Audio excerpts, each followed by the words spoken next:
Links to previous episodes are given in the video description, so don't forget to like, subscribe and share the video. Forsaken Luna, the Alpha's Regret. Episode 3. Chapter 26. Enzo's POV. With my back pressing against the chair, I let out a heavy sigh. I have not slept a wink since yesterday night.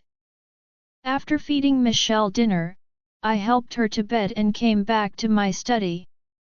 I have a lot of work to finish off and it is taking a lot of time.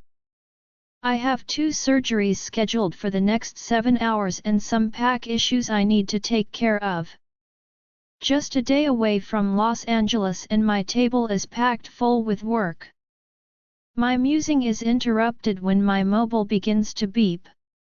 At first I want to ignore the call, but on second thought, I pick up the phone and my eyes darken at the sight of the caller. The nerves. I click on the receive button before pressing the phone against my ear. Why have you called? I am in front of your house. Enzo Vara's voice filters into my ear. Let's have a talk. The nerve of you to show up in front of my house, Avra. I growl in anger. How dare you? You can do what you chose to me, Enzo. I really need to see you. I can literally feel the fear emanating from her through her voice. She put everything on the line to come to my house this morning. Stay in front of the house and don't you dare enter after I am done. I end the call before pushing my body out of the chair. I saunter into the bathroom inside of my study to have a quick shower, and in no time I am dressed in a pair of joggers and a t-shirt. I pull my hair into a bun before making my way out. I haven't bothered to call Michelle this morning because I know she will still be sleeping. It is just a few minutes past 8 and from the look of things, she was very tired yesterday. By the time I come out of the elevator, I am surprised to see Michelle and Avra sitting on the couch. Avra has a cup of tea with her and my eyes darken at the sight of that. I warned her not to enter the house without my permission. I told you not to come in, didn't I? I asked her in, Michelle responds. It is very cold outside and when she told me she is here to see you, I just... Her voice trails off when I raise a brow at her. Do you even know who she is? I fold my hands across my chest as I ask her with a sleazy smirk on my face. Did you ask her? She is obviously your guest, I scoff. How has she survived as a wolf all these years? Did she trust people so easily like this? This is Diego's sister, I finally tell her, and I see how a look of surprise appears on her face. She definitely didn't expect this. You must have told her about me. Avra starts to speak but I glare at her and she immediately goes silent. Oh, Michelle glances at her and for a moment, I see an expressionless look hovering over her face and her mind. I can't help but laugh again. Isn't she so weird? You Avra, I point at her. Wait for me outside, but... Now. I bellow and she immediately jolts out of the chair before rushing towards the door. When I am sure she is finally out, I return my gaze back on Michelle, who still has that look on her face. Why did you wake up early? I didn't know you and her are acquainted. Do you want to hear our story? I inquire with a raised eyebrow. I am more than willing to let you in on it. I am not interested. Michelle tells me, you should meet your guest after she is done talking. Michelle makes to leave but I grab her hand and yank her closer. We used to have a thing, I finally tell her, and I see how a confused look flash through her face. Isn't she from a rival pack? I nod, and like I said, we used to have a thing. Not love, more like just X, and that's it. I thought wolves are not. She just knows how to give a good time, I tell her, and for the record, I didn't trap her into a coma, but you told Diego. Her voice trails off when I press my index finger over her mouth. Believe me when I say something, princess. Take a tour around the house and I will make you breakfast when I am done with the unwanted guest. With this, I place a kiss on her forehead and make my way towards the front porch before she can say anything else. Avra is sitting on one of the cane chairs gracing my porch, and as soon as I set my eyes on her, I clench my fist together. The nerve of her to show me her face. Should we just kill her? My wolf asks deep inside of me. She irritates me to the core. Should we just kill her and send her body back to her brother? I ask my wolf. Why are you here? I wanted to see you, Enzo. Avra tells me. You won't see me or pick my calls. You only called me yesterday because you wanted Diego to release Hakim and Melissa. Is that how it ends? You really want to get killed, don't you? I lower myself on the cane chair opposite her. You keep forgetting what I am capable of doing to you and your brother?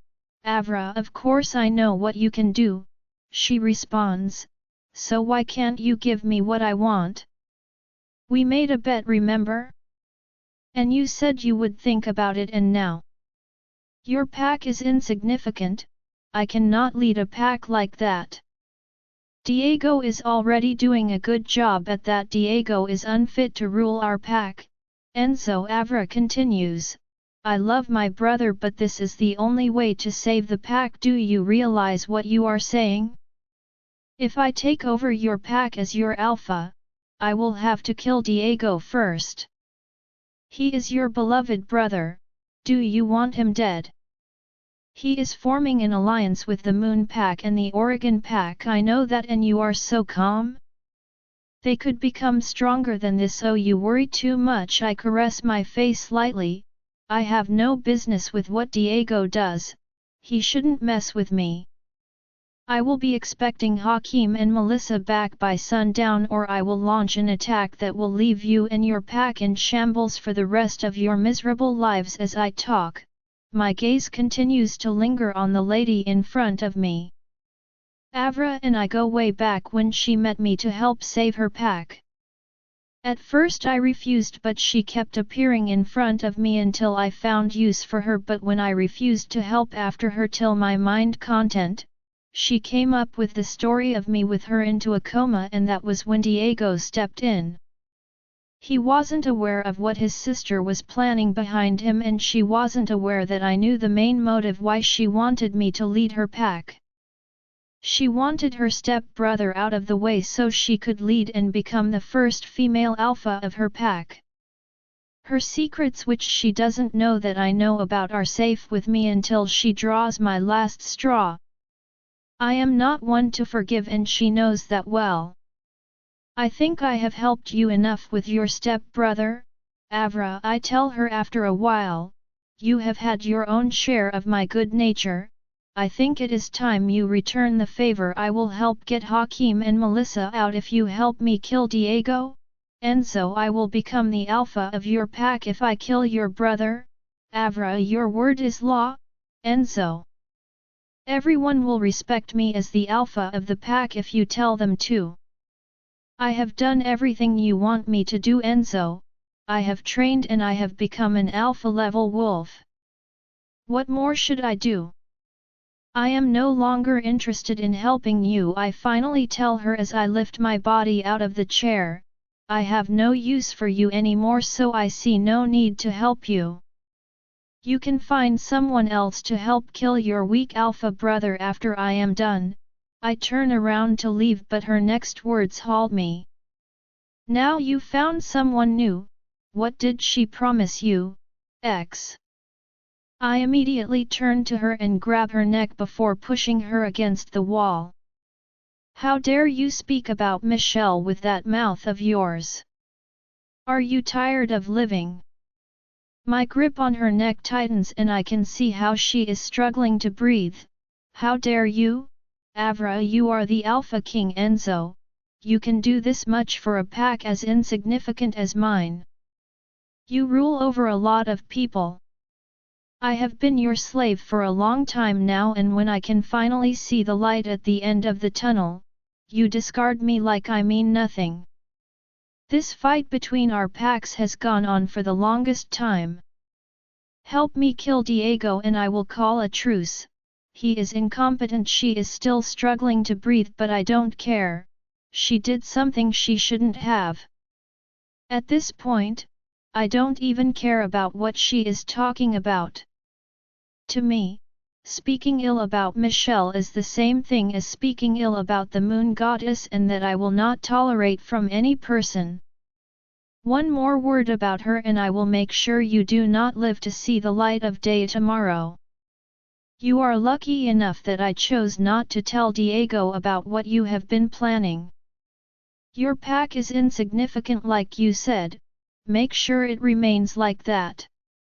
If I do not see Hakeem and Melissa back by sundown, I will burn everything to the ground with this. I shove her off and make my way into the house again, but I see Michelle standing by the door and she has a surprised look on her face. She must have heard everything. You look like you have a lot on your plate, Enzo, she says, and I smile back at her.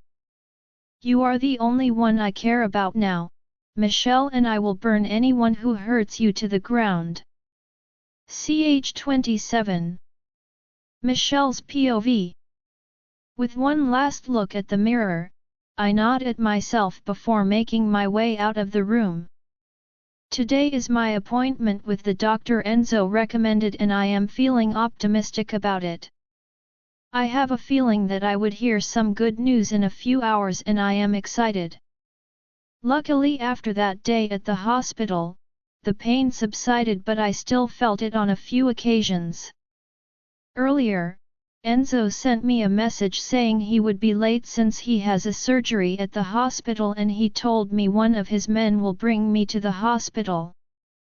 He made breakfast before leaving and I can't help but feel indebted to him. He has treated me so nicely that I cannot thank him enough. Looking at myself again, I nod again. I am dressed in a pair of denim flay pants and a white long-sleeve shirt to go with it, and I pull my hair into a messy bun.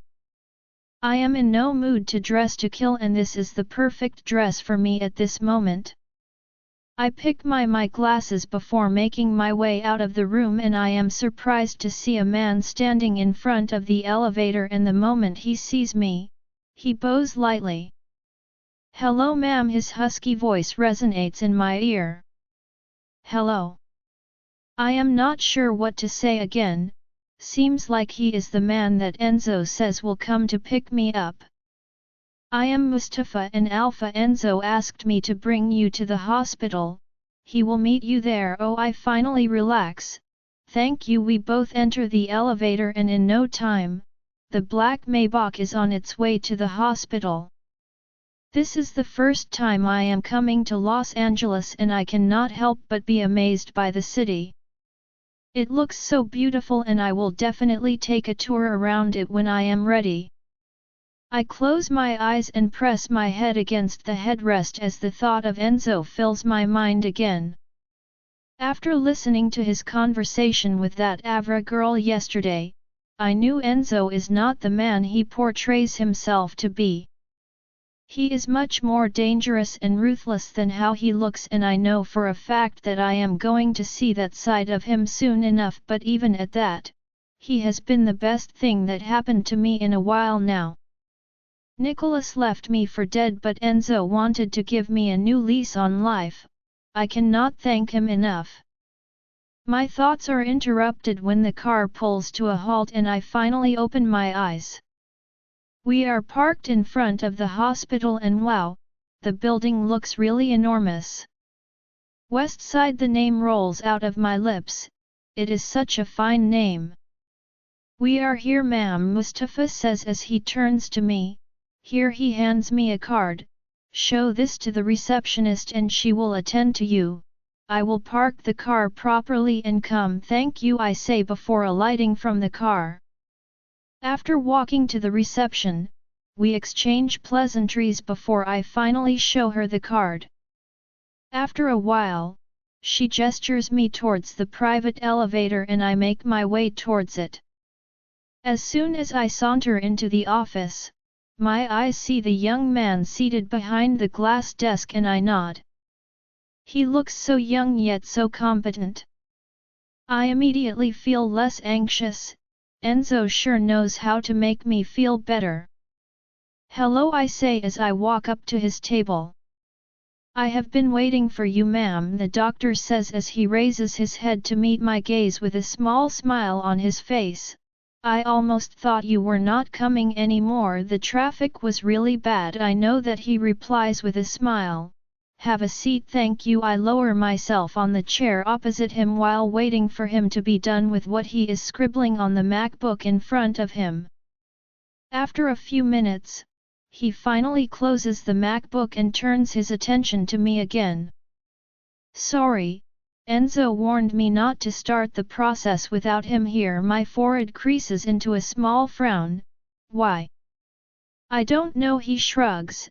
Immediately the door pushes open and Enzo saunters into the office all dressed in a suit.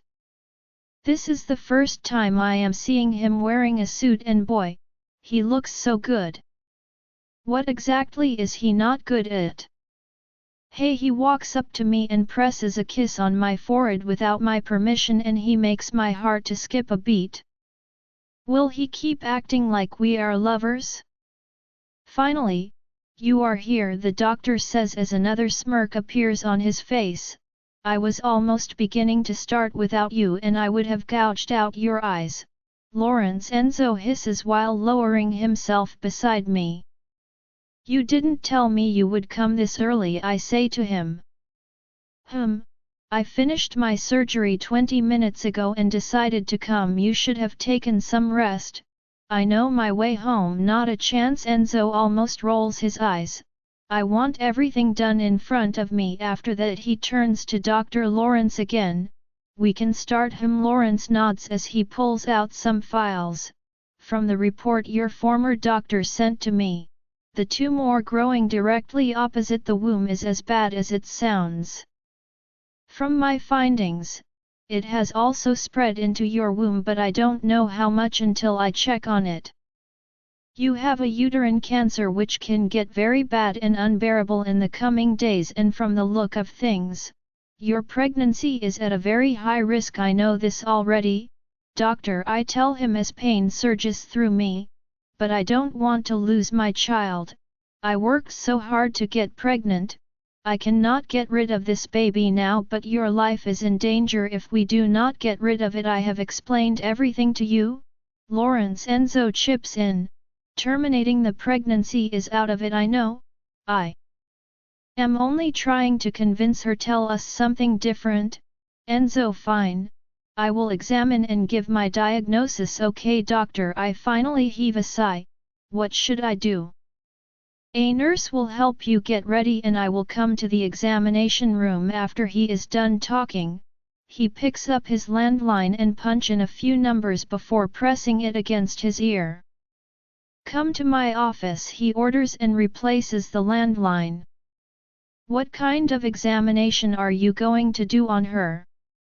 Enzo asks with a frown on his face and the doctor laughs. I have noticed he loves to tease Enzo. The two of them must be really close. The thorough type, Enzo, he tells him, and you know what I mean. You are a doctor, he adds with a wink, and Enzo balls his hands into a fist. He looks like he wants to devour him. After a few seconds, the nurse enters the office and leads me away, leaving the two of them to their childish banters. With one last sigh, Lawrence presses his both hands against his waist while his eyes remains on the grey screen in front of us. Enzo is also seated beside me. After a few banter and threats, he was allowed into the examination room and he watched everything that Lawrence did. On some occasions, he almost hit Lawrence on the head. Wasn't he being too jealous for his own good? Tell me. I finally find my voice as I push my body to a sitting position. I have already braced myself for what he has to say. We have no choice, Michelle. He finally finds his voice. Your womb has to go. No. I half yell as tears well up in my eyes. No, I cannot lose my baby. I cannot. Enzo immediately holds onto me and I crash into his embrace as the tears begin to fall out of my eyes. We have no choice, Dr. Lawrence says again. Either we save the mother or the kids. Ch 28. Enzo's POV. As soon as Michelle crashes into my embrace, I pull her into my arms and she rests her head against my chest. I hate the fact that she is in so much pain and I can do little or less to help her. I hate seeing pain in her eyes. I hate seeing her cry, but right now, even with all the power I have, I am unable to help her. Give us a moment, Lawrence, I tell him, and he nods before making his way out of the examination room, leaving the two of us. I allow her to cry until I can only hear her whimpers, then I slowly disengage from her. Do you feel better now? I don't want to lose my baby, Enzo. Michelle tells me. I really don't want to. Look here, princess. I gently grab a hold of her hand. You trust me yet? She nods softly. You have a long life ahead of you and you cannot allow such a thing to pull you back. You can have as many babies as you want in the future. Let's get rid of this one and you can. No. Michelle immediately interrupts me as she pulls her hand away from mine. I am not killing my child because it belongs to Nicholas. I can't help but ask her, you badly want to keep it because it belongs to him. This is not about Nicholas, Michelle retorts. I will be committing a sin against the moon goddess if I try to get rid of this pregnancy. She finally bestowed me with a pregnancy after trying for 3 years. Don't you think it would be ungrateful on my side for me to just get rid of it? What? I am surprised. Is she trying to make this about the moon goddess now? She knows what's at stake, Michelle. I try to tell her. She will not punish you for ending a life to save a life. She isn't selfish and... You talk like you know her personally. Of course, I blurt. Alphas are direct links to her. We are different. Enzo, Michelle says. You are a direct link to her and I communicate with her. She hasn't told me anything and I cannot act without her guidance, and I genuinely do not want to lose my child. I massage the space between my brows as I watch her talk. Michelle has made up her mind and I don't know how else to make her see reasons. If she was someone else I wouldn't have cared, but something just keeps drawing me to her. Look, I hold onto her hand again. For you, I am ready to even defy the words of the goddess, Michelle. Let her anger be on me, let her anger envelop me, but I want you to be safe. I really do. You don't understand, Enzo. Michelle is still adamant. I am sure there is a lot more to this. She presses forward with her eyes lingering on me. It looks like she has something important to say. Ever since I was a child, she starts to talk. I have been able to heal myself from any kind of wound or injury. I can also heal others, but I cannot heal my stomach tumor. I have tried, but I cannot. It seems the moon goddess doesn't want me to get rid of the pregnancy. I am speechless for a moment. I have heard about werewolves with special powers and I have seen one, but I didn't know one could be blessed with more than one gift. Werewolves can usually heal themselves but cannot heal another, but here she is. Michelle is able to heal herself and heal others. She can communicate with the moon goddess and I wonder what other powers she possesses, but even with all of this, she is unable to heal herself from a tumor that could take her life and that of her fates if care is not taken. Thinking about it, I don't know if it is a curse or a good thing for her to possess such powers. So you see why I cannot get rid of the pregnancy. You are dying, Michelle, I hiss under my breath, you are slowly dying and I don't want to talk about it anymore. She cuts me off, her gaze darkens. Please you. Not bothering to wait for what I have to say, she immediately stands up and grabs her bag before walking away. She is angry, I know that. I can feel it, but that isn't even the most important thing right now. Her life is on the line and she is still thinking twice? I genuinely have not met her kind of person before. Heaving a sigh, I push my body out of the chair and make my way out of the room. She is standing a few feet away from me and she is having a discussion with Lawrence. After about 3 seconds, she hastens towards the elevator while Lawrence begins to walk up to me. Hey bro, what did she say to you? I think we should give her a little more time. This is also a hard decision for her. Don't tell me that. I grow in anger. She will die if she doesn't get rid of the pregnancy. Well, Lawrence scratches his head nervously. I have known him for more than 7 years and I know exactly what that look means. Tell me, I urge him. I said this earlier but I am not sure if she heard me correctly. She is carrying triplets inside of her and we have less than 2 weeks to come up with a solution or all of them could die. Michelle's chances of living is slimmer than her babies. They are feeding on the remaining nutrients the body has to offer, and when that stops, the dice will be cast. For a moment I am dumbstruck. The moon goddess must have really planned this in a way that will make Michelle unable to escape all of this. I gave her some prescriptions though, Lawrence continues, that will help give her some more strength before she finally makes a decision. Without saying anything again, I make my way out of the building and there Michelle is standing near the car and she looks lost in thought. How I wish I could take her pain and make it mine. At least I am a man and I will be able to handle it. Heaving out another sigh, I push the thoughts to the back of my head and plaster a fake smile on my face. The last thing my baby needs right now is someone bothering her, and I also want to make her feel better before I remind her of the amount of babies she is carrying inside of her. We have really become soft for her, haven't we? My wolf asks inside of me and I scoff. This is just the tip of the iceberg, I tell her.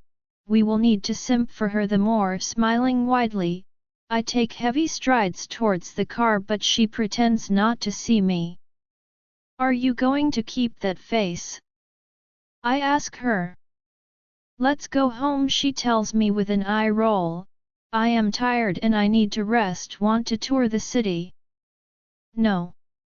She blurts. Want to have ice cream? I said I am not interested. Michelle half yells, but just before I can say anything else, a group of reporters rush up to us and I close my eyes for a moment. Busted. He is definitely the one, I hear a few of them whisper to themselves while Michelle looks so confused. I am surely going to get an earful after this. Mr. Enzo? Is this really you? One of them asks me. We didn't expect to meet the CEO of Avanti at such a place, another adds. Tell us, sir, why are you at the hospital? Who is this lady with you, sir? Is she your wife? Have you finally decided to reveal the face of the mysterious Avanti lady? The more they ask, the more the look on her face intensifies. Say something, sir. They continue to bombard me with questions, but before I can say anything, Mustafa alongside Xavier and some of my men arrive and form a shield over us, making Michelle open her mouth for a brief moment. I wasn't expecting that she would find out this way. Tell us, sir. They are still struggling to get a glimpse of me, but I hastily opened the car door and led Michelle inside before getting in with her. I was so worried about Michelle that I forgot how inquisitive the public can be. As soon as we enter the car, I immediately turn on the ignition and accelerate out of the premises with her gaze still on me. You can ask, I finally tell her. Do I need to?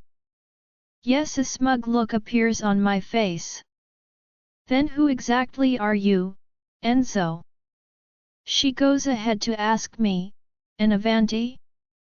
I am sure I have heard that name somewhere before. Here I pull out my phone and hands it over to her. Enzo Phillips, that's my full name. Her gaze lingers on me for a while until she finally begins to type away, and after a few seconds, her eyes open wide and a gasp leaves her lips. You are that Enzo? The surprise did not go away, she seems not to believe it. Avanti is the biggest fashion brand in the world and it belongs to you. Not to brag, princess, but I can get you anything money can buy, I tell her with a wink, understand? Her mouth hangs open in awe. I am sure she must have heard a lot about me in the past and they are all coming back into her head again. You are Enzo Phillips? Michelle cannot believe her ears. You? Can't I? I mean, aren't you a doctor? You are. I am many things, sweetheart, I cut her off. Can't you see? I am your personal driver now. Michelle gulps. She is still finding it hard to believe and I know it. I can feel and hear all her thoughts. Wait. I can feel and hear all her thoughts. I can feel it. I can hear it. What? I immediately bring the car to a sudden halt and turn my head towards her abruptly. I can feel and hear her thoughts. Ch 29. Michelle's POV. I actually find it's very hard to believe that the Enzo seated beside me is the same Enzo Phillips that has taken the world storm in a few years. I am not particularly versed in Avanti, but I knew how big the brand was and how people wanted to work with it. Even Nicholas had made mention of wanting to venture into the fashion industry and partner with Avanti. Not in my wildest dreams did I ever think I would be in the same space with him, but here he is, sitting beside me with a smug look on his face. I didn't even get to complete my thoughts when Enzo brings the car to a sudden halt and turns his head to me abruptly. Can you feel that? He asks me and my forehead creases into a slight frown. What do you mean? I ask him back. I can hear your thoughts. He drops the bombshell and I gulp. What kind of a crazy maniac is he? How can he say something like this? How can he hear my thoughts? What are you talking about now? I am serious, he rasped out. The other day it was all fuzzy and I really couldn't place it, but right now for the record I can hear all the dirty thoughts you have, so you better stop it. Maybe it's because of the connection you claim you have with me, I tell him. That's the only logical explanation for that right now. I refuse to believe that the moon goddess will want to bestow me with another mate when I haven't even finished getting over Nicholas and my elder sister. It is definitely not possible and Enzo is just thinking things up. But you? Enzo, I immediately stop him. How about we go for that ice cream we talked about? I no longer want to talk about that with him. He is the only one feeling a connection to me. I am not feeling like that towards him. Fine, he finally gives in. I will ask Mustafa to bring an ice cream for you at the office. The frown on my face intensifies. Is he trying to show off now that I know who he is? Are you trying to show off now that I know you? Of course not, he shrugs and jerks the engine back to life. I have a meeting in an hour and I was thinking of taking you home from the hospital before I leave. I didn't know His voice trails off when his mobile began to ring. He picks up the phone and looks at the caller ID for a while before finally answering the call. Tell me. After a while, Enzo drops the call and the hair on the back of my neck stands on edge immediately. His whole demeanor changes and his eyes darken while he grips on the steering wheel tightly and his teeth are clenched together. He looks angry, extremely angry. Did something happen? I ask him. Have you ever killed someone before? Enzo asks me and I gulp. He looks like he is about to kill someone. Yes, I nod. Once. Do you want to kill someone now? No. I blurt, my motherly instincts kicking in. That is not healthy for my baby now. Okay, he begins to drive away, leaving me more confused than I already am. Enzo doesn't say anything again until after half an hour. He drives into a compound and he brings the car to a halt. A lot of people are gathered and I make a good guess. The pack house? Is this the pack house? I ask as he opens the car door for me. Enzo nods. Let's finish something quickly and we can go and get that ice cream you want. Holding onto my hand, he leads me through the sea of eyes from both sides and none dares to ask him anything. Murmurs of alpha continue to resonate in the air as we walk past a few rooms and finally enter a room where Izzy and Xavier are. They both look angry and I know for sure this is something bad. I didn't know you were going to bring Michelle with you. Izzy turns to me with a fake smile. I want to wrap this up quickly and take her for ice cream. Enzo answers and I watch him roll up his sleeves. What is going on here? I inquire while looking round the room. The room is big enough with a lot of computers in it. I am wondering what it is being used for. I am going to torture someone, Enzo tells me, and a scowl appears on my face, and since you don't want to be near there, I want you to watch it on the big screen. That is exactly what I will do to anyone who hurts you, not bothering to wait for my response. He presses a kiss on my forehead and in no time he makes his way out of the room, making the scowl on my face intensify. What exactly is going on here? Here Xavier pulls a chair out for me. Take a seat. What exactly is happening? I can't help but ask Izzy, who still has a smile on her face. That's Diego's right-hand man, she tells me while pointing at one of the screens, and that is when I notice the man is tied to a chair. He was caught snooping around and Enzo hates that.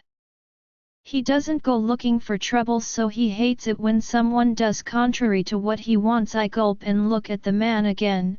Part of me is scared for him. Maybe it is because I can imagine what Enzo is capable of doing. Have a seat, Izzy tells me again. It could take hours. Without saying a word, I gently lower myself on the chair, and that is when my eyes catch Enzo walking into the room through the big screen in front of me.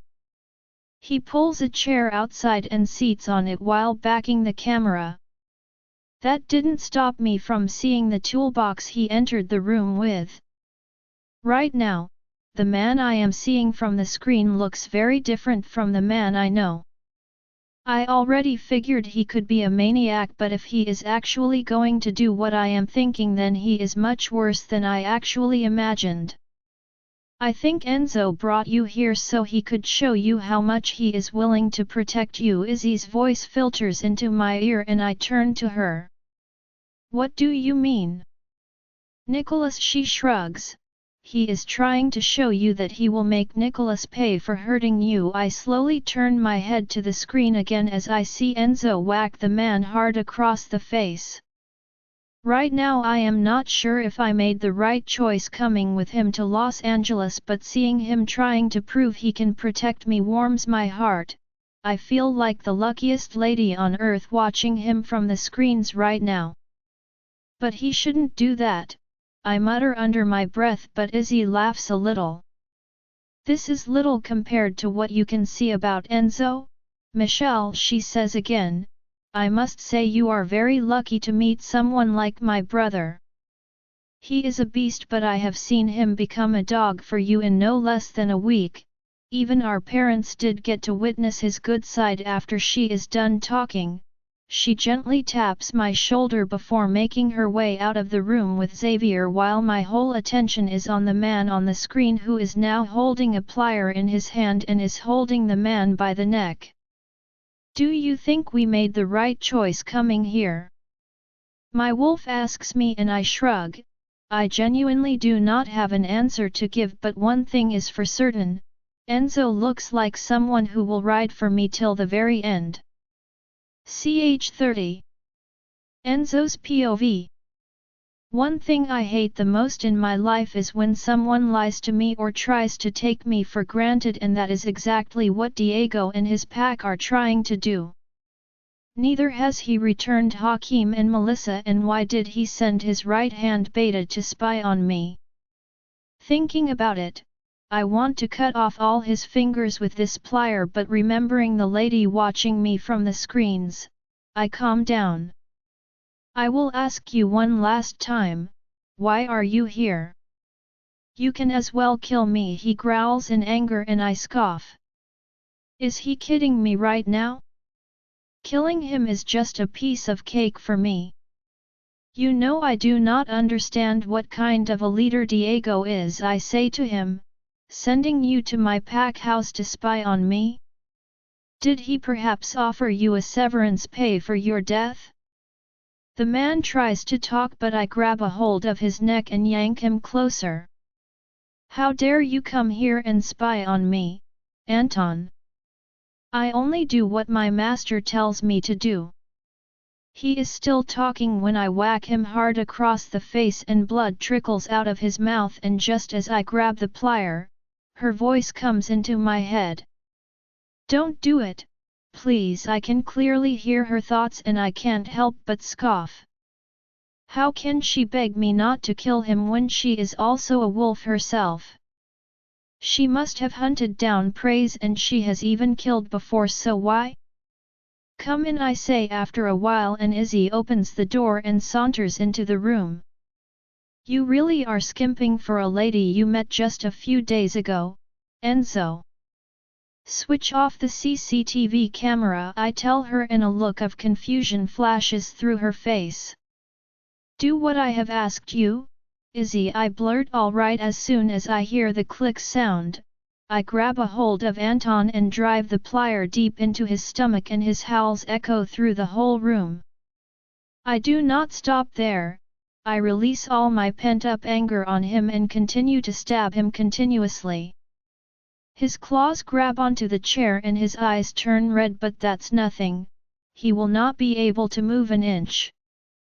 Not when the plier is coated with enough silver just for him. I stab him 7 times until I finally drop the plier to the ground and heave a sigh. Looking at his battered body, I get angrier. This is what he gets for trying to spy on me when he knows how psychotic I can be. Pushing my body out of the chair, Anton continues to whimper softly. The silver must be traveling around his body now.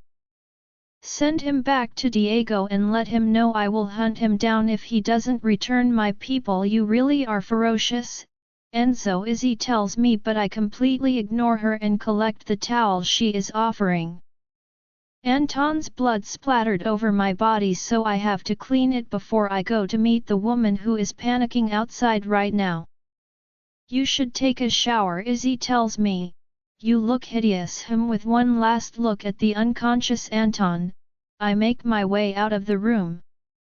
I am certain he will not die if Diego and his members are fast enough. Now dressed in a new pair of pants and a t-shirt, I walk into the room and Michelle jumps on her feet when her eyes come in contact with mine. She looks so confused and I can totally understand why. Where have you been? She asks me. I was taking a shower, I answer. My body was badly stained with his blood and I didn't want you to see me like that. I don't want to lie to her because I don't want to hide anything from her. Michelle is a part of my life now, and that means she has the right to know everything and anything about me. From the way things are going, she could become my Luna in a few days. In my 33 years of existence, I have never felt drawn to any woman like I am to Michelle. The way I feel about her and the way I am drawn to her, I know for a fact that the moon goddess is planning something, but why? Why will she want someone like Michelle to be caught in my web? A dangerous web for that matter. Looking down at her, I don't want her to suffer anymore, and I am going to make sure of that, no matter if she is actually what I think her to be or even if it is just an attraction. Did you kill him? Her voice filters into my ear and I shrug. He will live if Diego is fast enough. That means you actually wanted to kill him. You stopped me, Michelle. I start to take slow steps towards her. I heard you and I listened to you. He should be hanging in front of my pack house as a sign to Diego not to mess with me anymore, but you stopped me. You should be thankful I didn't kill him. Should I call you a psychopath? Before she can say something else, I pull her into my embrace and bury my head on her shoulder. She smelled so nice that I want to keep my head there forever and just continue breathing in her scent. What do you think you are doing? Michelle asks while trying to pull away from me, but I hold onto her tightly and won't let her go. Let me hug you for a while, Michelle, I whisper over her hair. I had a hectic day. We both stay in that position for a while until I slowly let go of her, but my hand is still snaked around her waist. Still want to get some ice cream? No, she nods in the negative. I just want to get into bed and take a nap. Wanna take a nap here? No, I will prefer to go home. I do not feel comfortable here, but this might soon become your pack, I want to tell her, but instead I tuck a few strands of her hair to the back of her ear before pulling out my phone. I dial a number and immediately the person from the other end answers. Boss, his voice filters into my ear. Cancel my meeting for this afternoon, I tell him, and send all the designs to my email. I will check them out after that. I end the call and turn to her again. Come, I will help you take a nap when we get home. You didn't have to cancel your meeting because of me, Enzo. You are also surprised, right? I ask. I wonder why I keep doing this when you are not even my mate. I caress her face gently and for a moment I want to draw her in and take her lips. Michelle gulps. I don't think you should forfeit. I can no longer hold myself. I pull her closer and crash my lips against hers. The kiss is slow and gentle, but how I wish it is vigorous, because right now I want to place her against the table and make her scream my name out loud. Michelle gently pushes me away and bites down on her lower lips. She obviously looks shy, but her gesture makes me throb. Don't do that again, Mish, I rasp out. Do what? She bit down on her lips again with a sleazy smile on her face. I know she is doing it on purpose. I can see that coy look on her face. I want to yank her closer and make her beg underneath me right now. I am getting hard just looking at her. Raking my fingers through my hair, I gulp and close my eyes for a moment. The moment I open my eyes, I grab a hold of her neck in a sensual manner and push her against the wall before leaning into her embrace. Do you know what you are doing to me right now? I whisper into her ear. You are making me so hard. I want to lay you on this table and that attitude out of you. I slowly begin to caress her neck. Do you know how much I am trying to control myself right now not to take you despite the pain you are in? I cup her neck and I see her gulp, her heart beating fast against her rib cage. I never think twice when I want someone, Michelle, and I am doing that right now. You shouldn't try to aggravate me further or I won't mind. I didn't say I was going to stop you from this pain out of me. Enzo Phillips, she rasps out and I groan. Michelle is clearly teasing me. Really? So, here's the plan. A wicked grin appears on my face.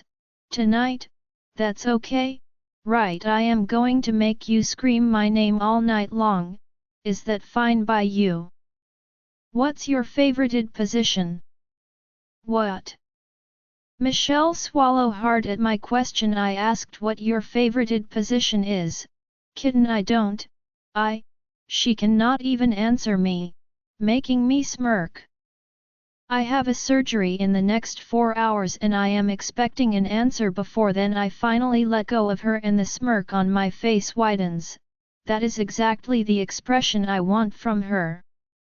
Ch 31. Michelle's POV. I can feel the color rush on my face as I watch Enzo make his way out of the room. Isn't he the weirdest? How can he do and say something like that so casually? My insides are heating up and I feel all giddy with excitement. Gosh! Even Nicholas didn't make the butterflies in my stomach run around like this, and this man has been doing it since the day I set my eyes on him. It seems we are in for a big trouble, my wolf says inside of me, and I gulp. I am in for a big bag of trouble right now. Aren't you coming? His voice filters into my ear. On my way I call after him before rushing out of the room. The drive back to the house is a silent one. Enzo keeps on receiving calls while I just focus my attention on the road ahead. I have a lot of things going on in my head and I am glad he is busy. I don't even know how to answer his question yet. After about half an hour, he brings the car to a halt in front of the house and I heave a sigh.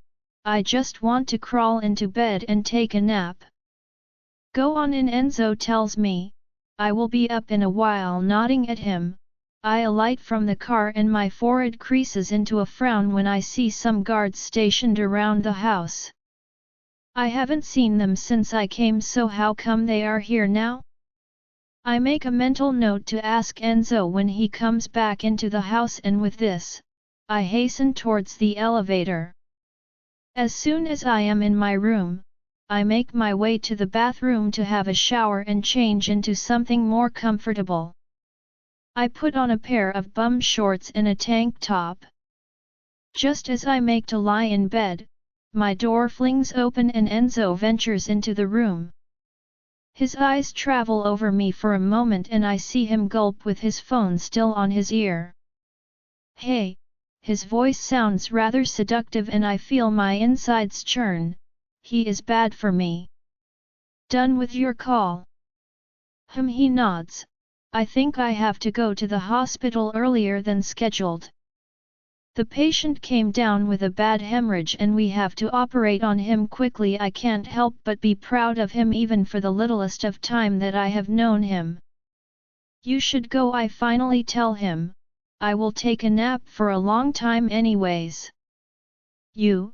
My voice trails off when my mobile begins to beep. Seeing the caller ID, my heart skips a beat. Why is he calling me now?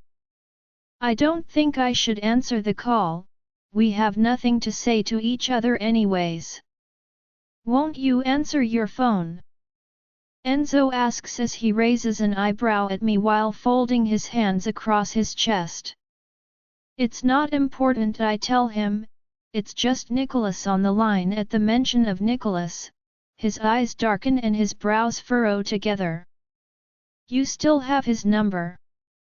It didn't occur to me to delete it and I am being sincere about it. It totally eluded me. Answer the call, he orders, and it is my turn to be confused. What does he mean by answer the call? Why? Just answer the call and let's hear what he has to say, Enzo says, and I let out a heavy sigh. I am not sure if I even want to speak to him or even hear his voice. Pick up the phone, Michelle, Enzo orders again, and he looks very serious. Bracing myself, I click on the receive button before putting the phone on loudspeaker. Hello, his muffled voice reaches my ear and I gulp. Why have you called me? Why did you refuse the alimony I gave you?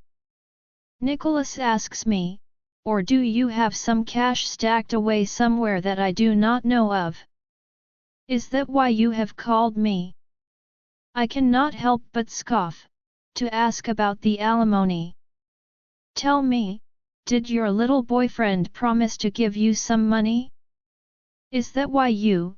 He doesn't even finish his sentence when Enzo grabs the phone from me and presses it against his ears. This little boyfriend of hers can give her everything you have for the next 20 generations. Nicholas, he looks very upset and his veins are already popping out of his neck. Don't you dare call her again or I swear I will not let you off so easily. As soon as he is done, he clicks on the end button before flinging it on the bed. We are both silent for a moment. I don't even know what to say to him. I should have actually blocked his number from the onset. I will be going to the hospital now, Enzo announces after a while and turns to leave, but I grab a hold of his hand and he halts, his back to me. You look upset. I am fine, he blurts. I have to go and prepare for the surgery. Let's talk when I get back. I finally let go of his hand, but he does not move an inch. Instead his gaze darkens the more as he continues to stare back at me. What? How much was the alimony he gave you? Why do you want to know? Enzo rakes his fingers through hair and sniffs softly. I asked you a question, Michelle. $50 million. How cheap? He rolls his eyes at me. In no time, Enzo brings out his phone and punches in a number before pressing it against his ear. I am going to send some details to you. Wire $200 million to that account. Then he ends the call and turns to me. Wire it to him when the money gets to your account, okay? For a moment I am taken aback.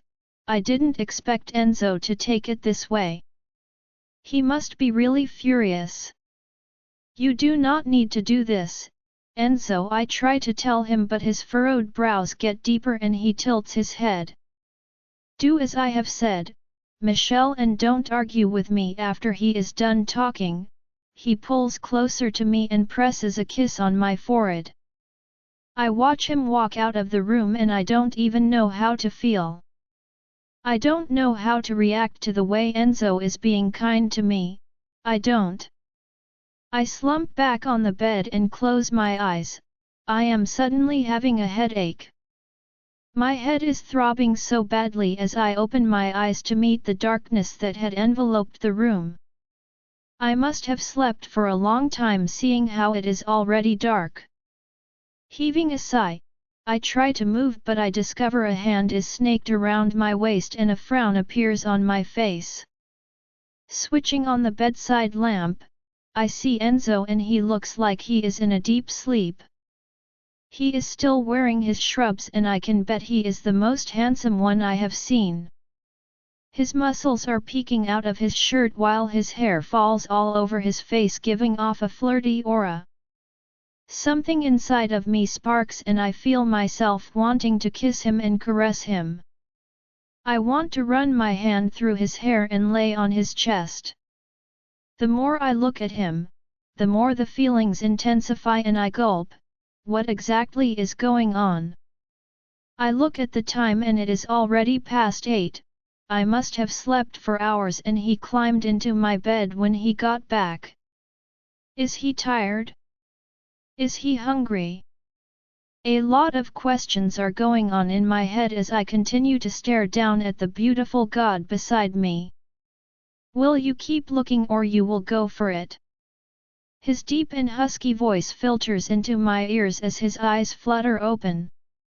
I immediately look away, but I am too late. He holds my neck and pulls me closer to him. You wanted to kiss me, didn't you? How did you get in my bed? I try to change the subject and he smiles, a smile that makes my heart skip a beat. How can someone be so handsome? How? The moon goddess surely has her favorites because this man beside me is surreal. How I got in your bed is not the most important thing right now, Kitten, my body tingles at the sound of his deep voice, it is so soft yet. Right now Enzo looks like a sin I am ready to commit.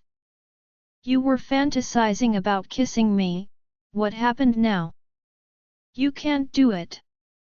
No, he yanks me closer and cups my bum, making me gasp in the process. I was thinking about you when I was in for the surgery and I had no choice but to jump into your bed the moment I got home. You should really reward me for just sleeping peacefully and not waking you up with my naughtiness. I swallow hard at his words.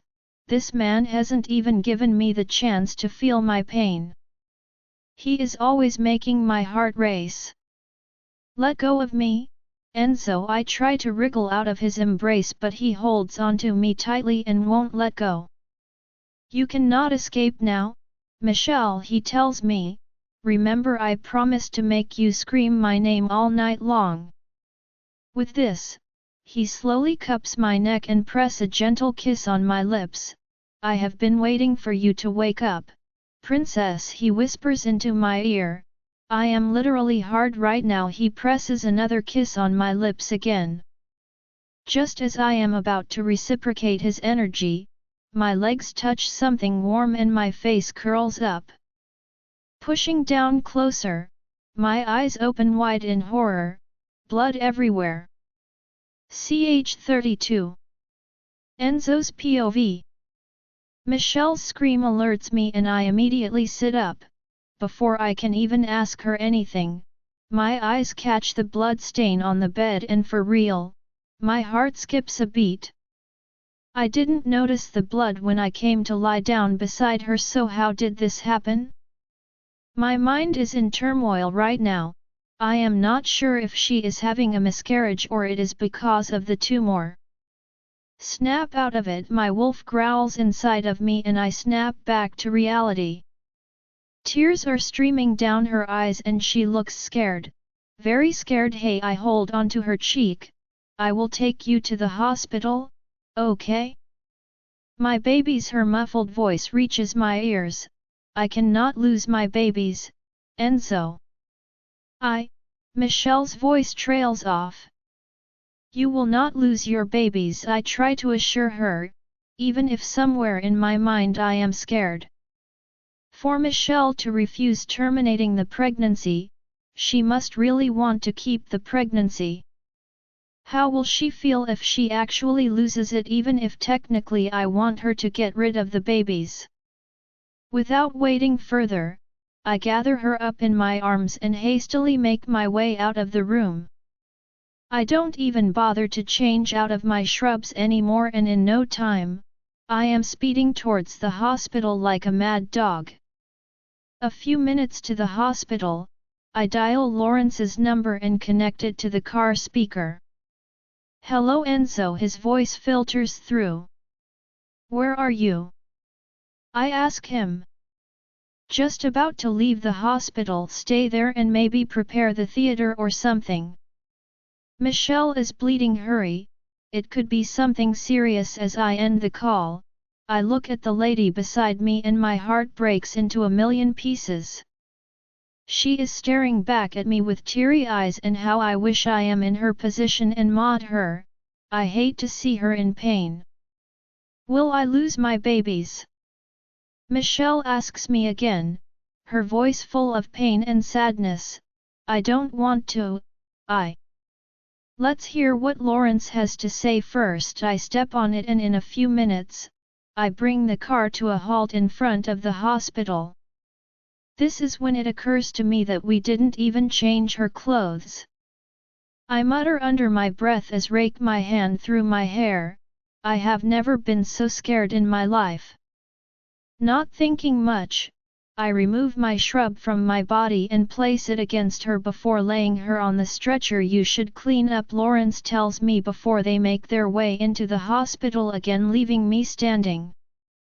Part of me wants to go with her, but another part of me doesn't, because I hate seeing her in pain when I cannot help her. I have completely forgotten that I am not wearing any shirt until I hear some giggles, and that is when I see some nurses ogling at me from the door. That's the least of my problems right now. I just pick up my phone and that is when I see Mustafa's call coming through.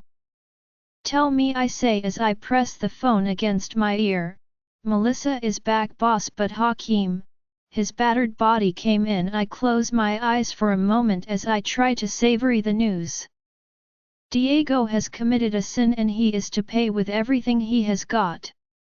Have you taken him to the pack healer? He will be out for a while, boss.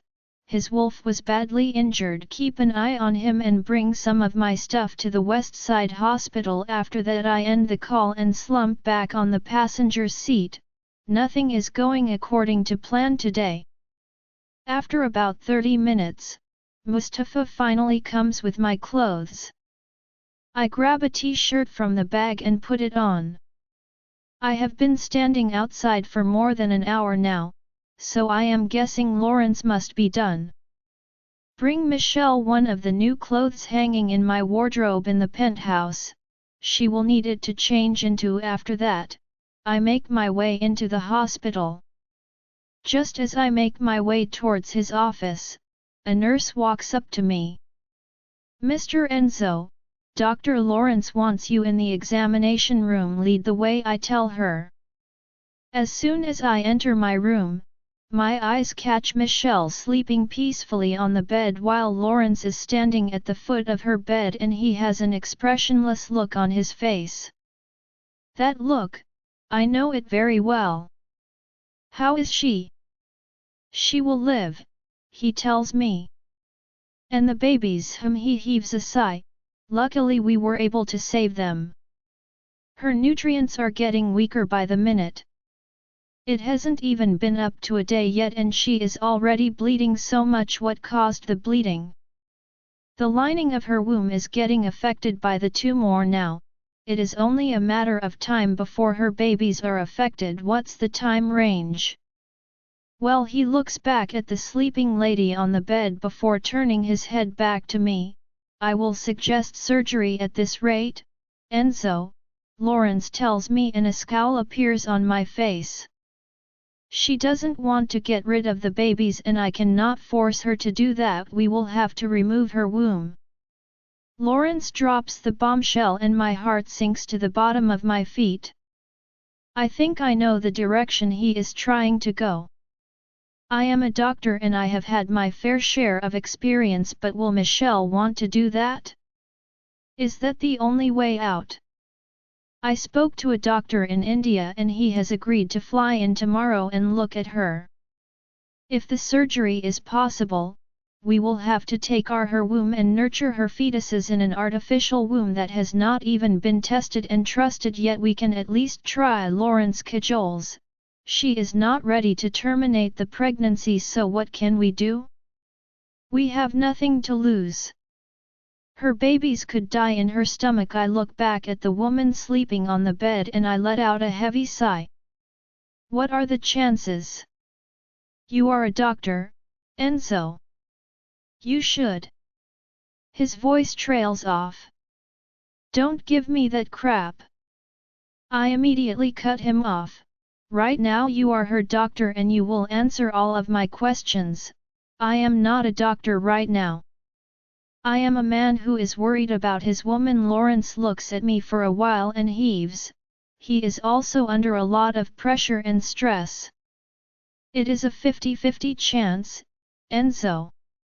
I am not 100% sure what might happen in the theater, but I think it is worth a go. Michelle stirs in her sleep and gently opens her eyes. She looks a bit confused and I can understand why. I will leave you two to talk, Lawrence says before making his way out of the room, leaving the two of us. Hey princess, I perch on the space beside her.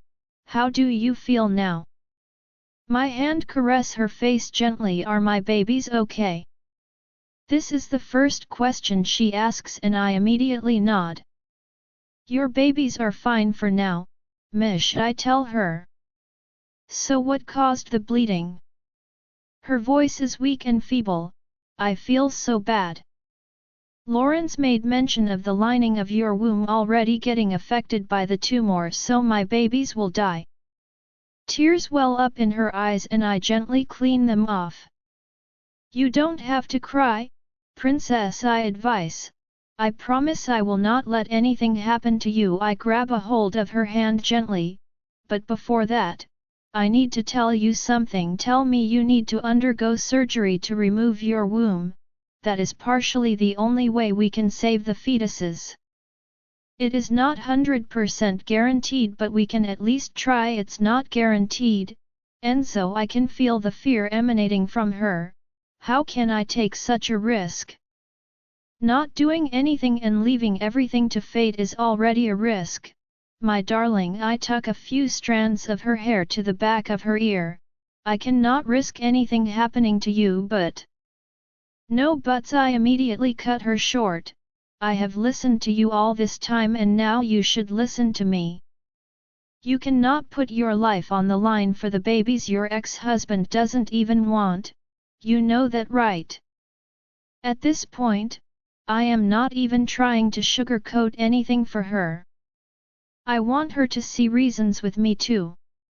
You can't take care of your kids if you are dead. My words also hurt me but I need her to know what's at stake at the moment. You know that, don't you? Michelle is silent for a while. She is in deep thoughts and I can clearly hear what she is thinking about. You are doing this for you and your babies too, I finally add, and she slumps back on the bed. How much time do I have? A doctor is flying in to see you tomorrow, so I am guessing a day or two to make up your mind. Michelle groans again. She really hates herself right now and I can feel it. Can I make this decision later? She asks after a while. Right now I just want to leave the four walls of this hospital and just take that ice cream you promised. I know what she is trying to do.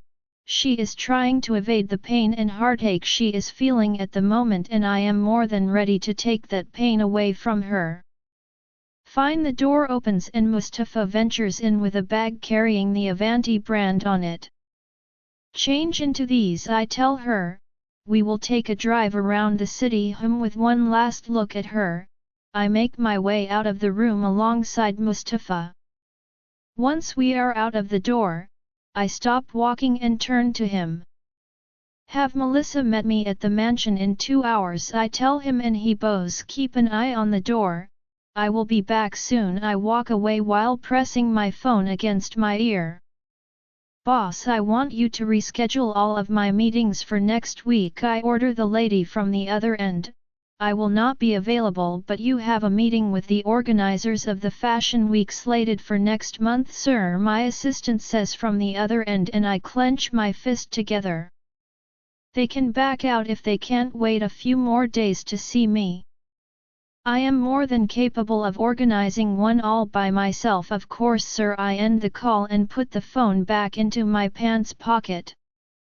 Right now my main priority is making sure Michelle is safe and beats this tumor. I want nothing more than her well-being and I am going to make sure of that, even if it means flying in all the surgeons I can find. Let's not forget about Diego, my wolf tells me as I push open Lawrence's door, and I scoff to myself.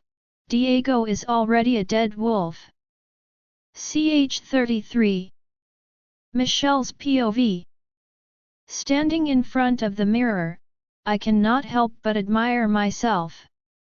The knee-length dress looks so good with the gemstones on it. The slit running up my thighs gives it a more subtle look and I cannot help but fall in love with it. I am certain Enzo designed this himself, seeing how simple yet stunning it looks. How can a man be versed in a lot of things? Surely he is the moon goddess's favorited, and I can swear on that. My musing is cut short when the door opens and Enzo saunters in. For a moment he is speechless as his eyes travel over me. He must love the dress on me, seeing the soft look embroidered on his face. Wow! Left his lips as he begins to take slow steps towards me. You look breathtaking. Michelle, did you design this? I ask him as he comes to a stop in front of me. his eyes still on me, and how I want to pounce into his embrace and sniff in his scent. 2019 collection, he answers. You are the first person wearing it. It has been in that closet for 4 years. This piques my interest. This dress must mean something then, seeing how it has not been worn ever. So why did you give it to me? Because it feels right, he responds while snaking his hands around my waist. And now I am glad I did.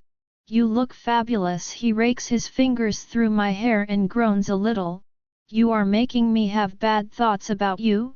Kitten, you always have bad thoughts about me, I tell him, and Enzo chuckles lightly, revealing a set of dimples I never knew he had till now. Enzo is just an epitome of beauty, if I am to put it that way.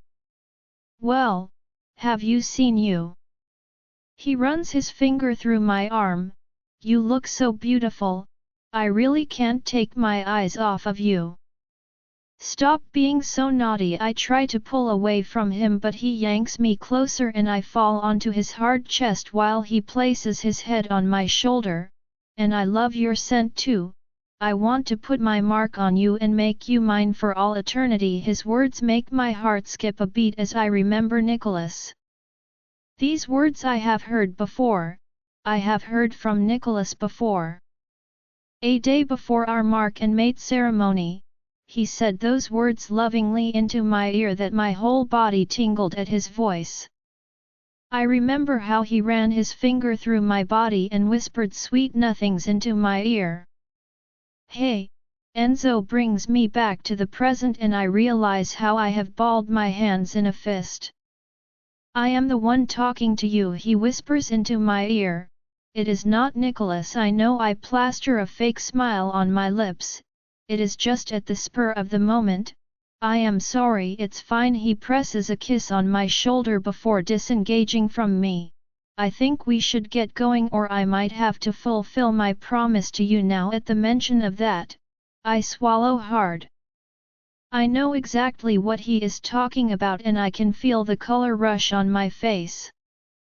You shouldn't be saying that to someone who is in the hospital because of a tumor. You are not bedridden, are you?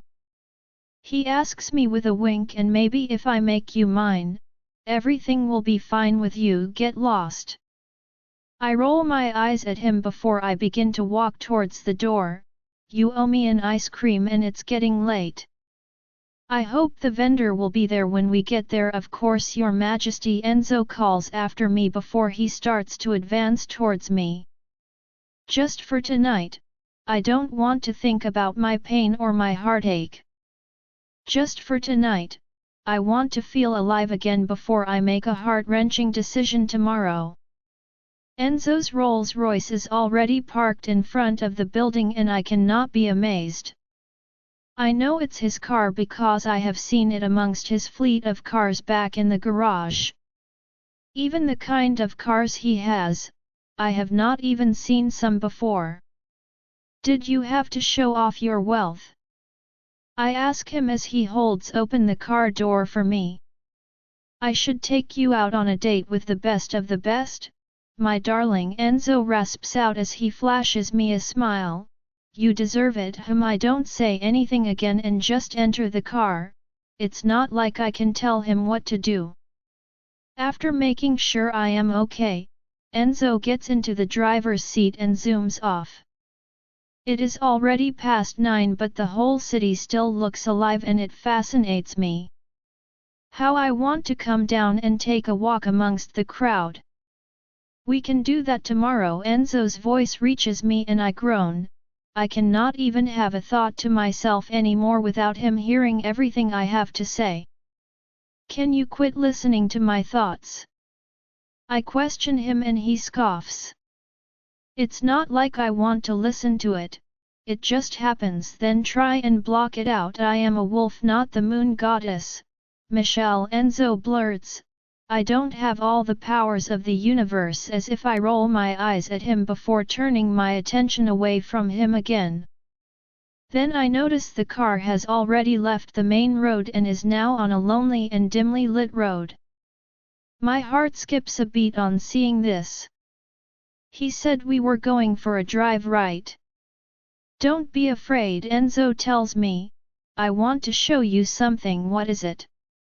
It's a surprise. You can at least give me a hint. It wouldn't be a surprise again if I told you, will it? His gaze settles on me for a moment. Just relax and enjoy the ride. I won't harm you. His voice kind of has a soothing effect on me and I immediately relax. It's not like I have anything to lose and Enzo has never made me feel like he is going to harm me. With this, I close my eyes as I allow the fresh air to make contact with my skin and my face creases into a bright smile. I really needed this. I am not sure for how long we have traveled until Enzo brings the cat to a halt and I gently open my eyes. For a moment, I am trying to understand where we are until my eyes see it.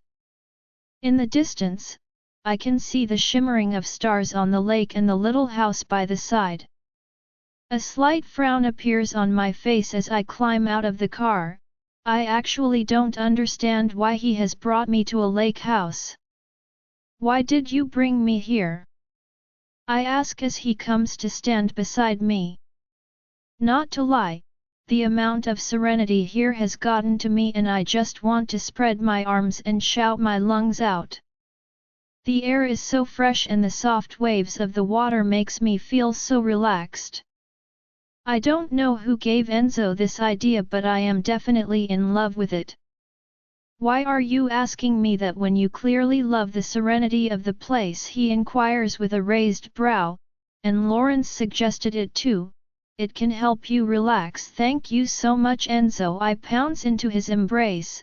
Thank you for bringing me here. You are welcome, princess. After a while, I disengage from him before I make my way towards the lake. Standing in front of the lake, I feel my pain start to burst out of me again.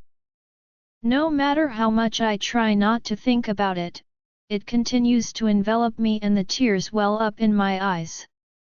No matter how hard I try not to think about what is happening to me, it continues to linger and I cannot help but feel like a total loser. A pair of hands snake round my waist and his scent filters into my nose. You know you don't have to push yourself to the edge, right? Enzo asks me, his voice as soothing as it can be. You know you have to take life one step at a time, right? I sniff back a tear as I lay my head on his chest, both our gazes on the lake. How are you so optimistic about life, Enzo? Me? He scoffs lightly. I take as much from life as it can offer, but you? You have so much more. I do not want you worrying about anything else. I let out another sigh as he cleans the tears that are falling down my face. Do you think that is the right thing for me to do? I don't bother to ask further because I know Enzo understands what I am talking about. Just a few days, he knows what I want and what I don't want. He knows me more than I even know myself. Of course, princess, he whispers into my ear, and I will be with you every step of the way until we both figure out what is going on with us. I won't leave hanging. I won't leave you hurting alone, Michelle. I swear. As the alpha of my pack, Enzo buries his face in the crook of my neck and sniffs. Your scent is so intoxicating, Mish, he says again. Despite my pain, I can't help but chuckle lightly. He just knows how to say the right words at the right time. Do you really hear all of my thoughts? I ask him with his head still on my shoulder, and Enzo nods. Every single thing, so I am guessing you know everything now. He nods again. Your elder sister is a biche, he further adds. Then I feel a pout come on his face. Why do you have to keep thinking about the people that hurt you when I am here to make you scream out in pleasure, Michelle? I immediately start to cough. How can he be so vague and say such things? People make memories when they come to places like this. Don't you think we should make one? Enzo flips me around and I turn to face him, our faces only inches apart. It is clear he knows everything but he is not interested in knowing about my past. This makes me want to be in his arms the more. I can swear on the moon goddess that this kind of a man won't hurt me. What kind of memories? I whisper after a few seconds as I bite down on my lips gently and I see him groan. Don't do that, Michelle, he warns. I won't go easy on you. Not thinking much about it, I grab a hold of his shirt and pulled him closer with a smile lingering on my face. Do you mean these kinds of memories? Then I slowly crash my lips against his. Ch 34. Enzo's POV. Snaking my hand around her waist, I deepen the kiss and find her tongue. Something about her keeps drawing me in and I just want to hold her in my embrace forever without letting her go or letting her shed a single tear. With this, my grip around her tighten. I am afraid she might slip away if I let her go and I am not ready for that. Her kiss is slow and gentle, full of love and warmth. The more we kiss, the more Michelle presses her body against mine and I totally understand that body language. She wants me and I want her too. I want to rip off her clothes and make her mine. Her scent is becoming too strong for me and that feeling envelopes me again. Deep inside of me, I can already feel it. The urge to mark her and place my scent on her. The urge to sniff her and get accustomed to her scent becomes very strong and my wolf groans. This is it, I can feel it inside of me. She belongs to me right from the first day I set my eyes on her, the moon goddess was preparing for it. Her breath also becomes rapid and Michelle arches her back to give me a much better access to her. Can you feel it too? Her voice reaches my ear in a whisper, the energy, the pull, can you feel it? I felt it from the very first day I set my eyes on you, kitten, I whisper over her hair, and now it's making me go crazy. I want you, I want to put my mark on you, I want to put my scent on you and call you my Luna, Michelle. I cup her face in my palm. By now, my wolf is begging to jump out of me and take her, it want to make her his, it wants to be buried deep inside of her and protect her. I have never had a mate in my life, I always thought it was the moon goddess's punishment for all my wrongdoings. I never knew she was planning something and now, with the lady in front of me, I want to take her whole. I don't understand what is going on, Enzo, she tells me, Nicholas and I don't allow her to finish before I press my index finger against her lips. This is not the time for me to hear about your ex-husband, Michelle. Right now, I want to rip your clothes off and make you mine. I yank her closer again and cup her neck. This feeling is new to me, princess. I have never felt this way and I know what this means, mate. This is the height of it. I can no longer control myself and I bury my face in the crook of her neck before sinking my already protruding fangs into her neck and she lets out a light howl. Her hand grips me in a tight hold as I allow my fangs to rest against her shoulder with my eyes closed. Right from the very first day, I felt everything towards her and I could even hear her thoughts without marking her. I have been an alpha for the longest of time but something of the sort has never happened before. It feels like the moon goddess is writing our story differently from others and I genuinely cannot place it. I don't even know how to go about this. After a few minutes, I find myself calming down a little and I slowly pull away from her. Everything happened so fast and I was unable to control myself. Now my mark is clearly visible on her neck. I thought I could help it, Michelle says as she cups my face, making a look of confusion flash through it. I knew this was bound to happen the day we met. What do you mean? I got a partial vision about it. What do you mean? It is a bit complicated, but I didn't actually believe the moon goddess would bless me with a second chance mate after what Nicholas did to me. I didn't know she would. Do you know what's going through my mind right now? I ask her. It is overwhelming for me that I just put my mark on you, but I am able to control myself now.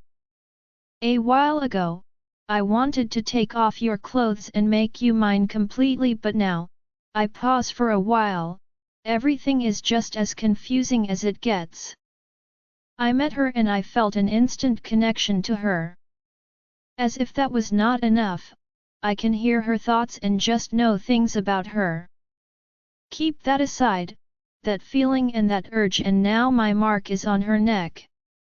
Genuinely, I do not know the game the moon goddess is playing with me right now, but it's making me lose my senses and my mind.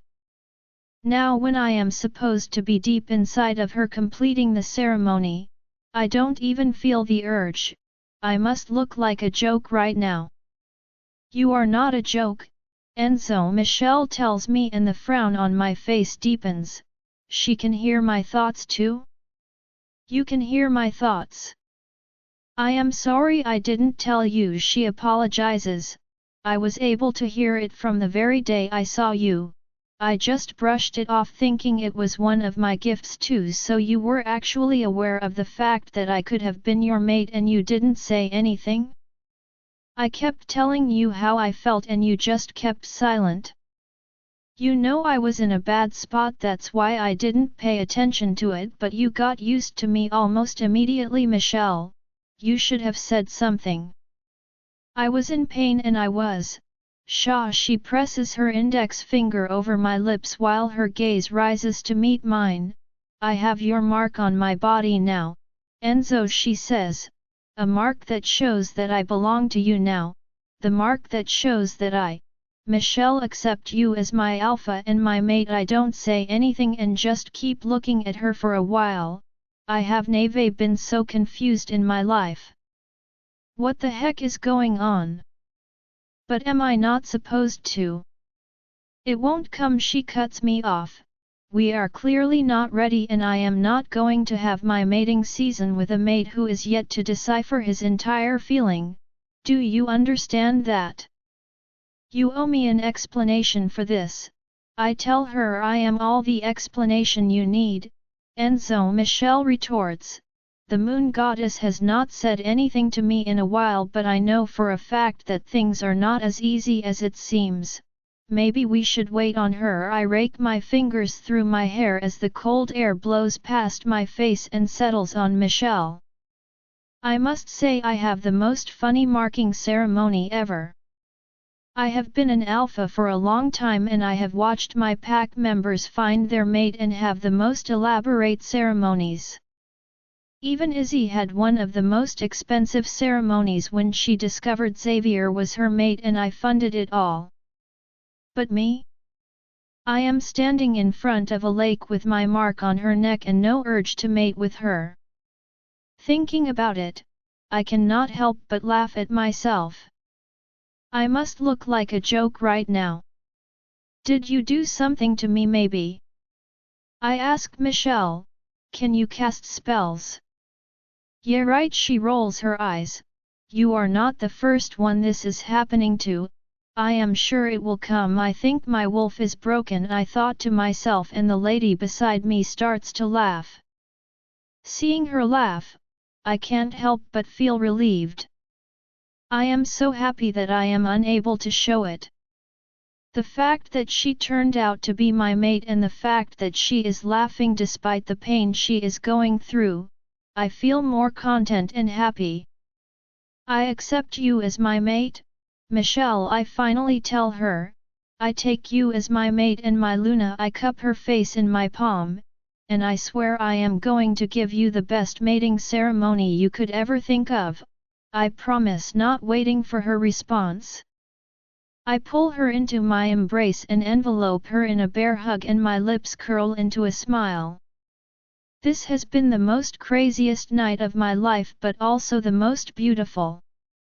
I didn't bring her here because I was expecting to put my mark on her, but seeing the slightly purple mark on her neck, I feel fulfilled. Deep inside of me, I knew this was bound to happen, and the moon goddess chose the most awkward of situations to make me put my mark on her. Let's call this destiny or fate, but this Omega Wolf is now my mate and I am not her second chance mate. Enzo, she calls, still holding on to me, and I press a kiss on her forehead. I already know what you want to say, baby, I say to her while raking my finger through her hair. I will tell Lawrence to make arrangements for the surgery. Nicholas's POV. A light groan leaves my lips as I close the document I am reading and I press my back against the chair. It's been like 2 weeks since the divorce saga, and all I can say is Natalia is settling in well, but the workload is a bit too much. When Michelle was around, she helped me take care of the pack house while I focused on work, and now because of Natalia's pregnancy, I told her not to work and always rest. I scoff. Am I actually thinking about Michelle right now? She is part of my past and I am going to make sure she remains there. My thoughts are cut off when the door opens and Natalia saunters into the study dressed to kill as usual. She never missed a chance to impress me with her perfect body, and she has her hair pulled up in the hairstyle that I love the most. You are still working? She asks as she walks up to me. It's already late, I just have to finish up with these documents, I tell her. Maybe in like 30 minutes I will be done. Natalia lowers herself on the chair opposite me and her gaze falls on me. I am trying to know what she is thinking by looking at me like that, but I cannot. I am unable to hear her thoughts because I haven't placed my mark on her yet. The thought of it makes me scoff. Up until a few days ago, I could read Michelle's thoughts, and now. Why are you looking at me like that? Her question filters into my ear and I chuckle lightly. She has always been an inquisitive woman. Nothing, I answer with a shrug. I am just looking at you and admiring you. You admire me every day, Nicholas, is that a given? I inquire with a raised brow. Should I not look at you? I am not saying that. Natalia stands up and starts to woo towards me. You can look at me all you want. She settles on my legs with a smirk tugging at the edge of her lips. I am the only person you are allowed to look at in such a way, Nicholas, she says again. Not anyone else. What exactly is going on in your mind? I cup the small of her back and yank her closer. I see the way the other pack members look at you, Nicholas, Natalia announces. I see the way they lust after you and how I want to gouge out their eyes and make them pay for looking at you like that. I can sense the jealousy in her voice, something I never got from Michelle. It was like she didn't care if other female wolves were ogling at me. You sound pretty jealous, baby. I caress her lips gently. What are we going to do about your jealousy now? Natalia rolls her eyes as she snakes her hands around my neck. I am not being jealous, Nicholas, she says. I am merely being territorial. I hate to share, and you of all people should know that perfectly. I belong to you, Natalia, I whisper into her ear. No one can take me away from you. She presses a kiss on my forehead before placing another one on my lips. About the mark and mate ceremony, when are we going to do that? Is that necessary? I ask and I see her face crease into a frown. Natalia pulls away from me and makes to stand up, but I grab a hold of her neck and pull her closer, our faces only inches apart. Where do you think you are going? You had a mark and mate ceremony for Michelle when you didn't even love or want her. Is this about her? We lost 3 years of our lives because of her, and I heard the stories of how you showed her off. It is your duty to do right by me, Nicholas. She was my mate Natalia. I try to tell her. The moon goddess ordained that relationship. She immediately flares up. So what about our relationship? It means nothing. Temper my little feisty queen. I cup her back again and pull her closer. You don't want me to punish you now, yet. Everything you gave to Michelle, I want it all, Nicholas.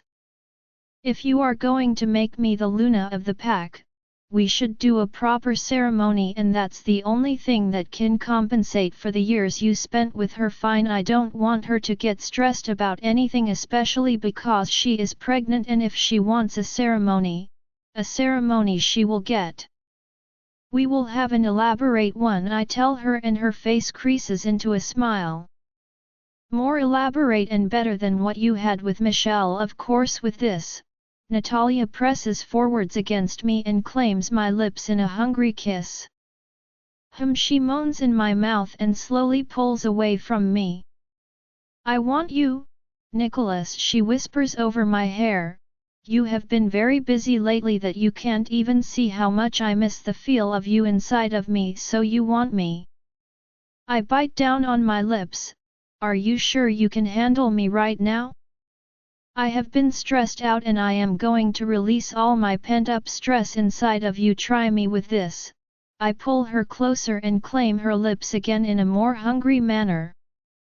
Just as I cup her bum, a knock resonates on the study door and my forehead creases into a frown. Who is the bastard at the door? Boss Pete, my right-hand man's voice filters into the room. Your accountant is here to see you. Ugh. Natalia groans in my embrace. Can he not wait? This could be important, I tell her. How about we continue this when I am done? But I need you now. Nick, a pout appears on her lips. Can't you see? Tell him to wait in the living room, I call out to Pete. Yes, boss. As his footsteps die away in the hallway, Natalia hungrily pounces on me again like a wolf on heat. After half an hour, I finally make my way downstairs and my account officer stands up when he sees me. Sir, he bows gently. Why didn't you call me? I ask as I lower myself on the couch, my gaze on him. I was calling your phone but you didn't respond, so I decided to come here. I am sorry about that. I see. I cross one leg over the other and press my back against the chair. Tell me, why have you come here? I don't remember having any work for you. He clears his throat before pulling some document from his bag. Yes sir, but 8 hours ago, a transaction occurred in your account. I was surprised because you never ordered that kind of a transaction. A scowl appears on my face when his words get to me. What kind of a transaction is that? Here he pushes the document towards me, checking it, and I saw it occurred from Madame Michelle's account. At the mention of Michelle, the frown on my face deepens. I skim through the document and I discover it was a transaction of $200 million. Why will she send that kind of money to me? If you look at the second page, my accountant continues to talk.